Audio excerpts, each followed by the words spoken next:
KCR sir వత్తడా రాడా?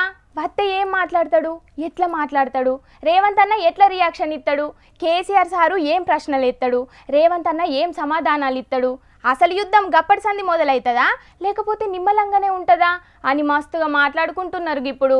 మరి ఏ ముచ్చట గురించి గిట్లా మాట్లాడుకుంటున్నారో పురా గడుచుకోవాలి కదా, నడువుని మరి.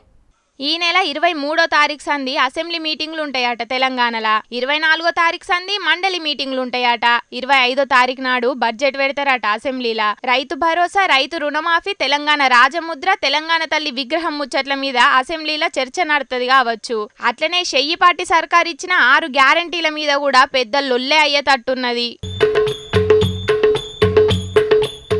అధికారంలోకి వచ్చినాక షురువైన అసెంబ్లీ మీటింగ్లకు కేసీఆర్ సారు రాలేదు. కాలుతో తిరిగిందని దావకాన్లున్నాడు, అటెన్కల రెస్ట్ తీసుకున్నాడు. ఇక ఎంపీ ఎలక్షన్ల ముంగట కూడా బయటూళ్ళకు పోయి ప్రచారం చేసిండు గాని అసెంబ్లీకి అయితే రాలే అని మస్తుగానే మాట్లాడిండ్రు అధికార పార్టోళ్ళు. అయితే మరి ఇప్పుడైతే పానం మంచిగానే ఉన్నది కాబట్టి అసెంబ్లీకి అత్తడా రాడా? గప్పట్లెక్కనే అసెంబ్లీకి రాకుండా బయట మైకుల ముంగట కూసుండి సభలు పెట్టి షెయ్యిపాటి సర్కార్ను తూర్పాల పడతాడా, లేకుంటే అసెంబ్లీకి వచ్చి పార్టీ ఫిరాయింపుల మీదకెంచి మొదలు పెట్టి రైతు బంధు దాకా అన్నిటి మీద లొల్లి చేస్తాడా అని మస్తుగా మాట్లాడుకుంటున్నారు. ఏమో మరి గీతాపైతే ఖచ్చితంగా కేసీఆర్ సారు అసెంబ్లీలో అడుగు పెడతాడు అని అంటున్నారు కొందరు కారు పార్టోళ్ళు. చూడాలే ఇక అసెంబ్లీలో ఎసొంటి యుద్ధం అవుతుందో.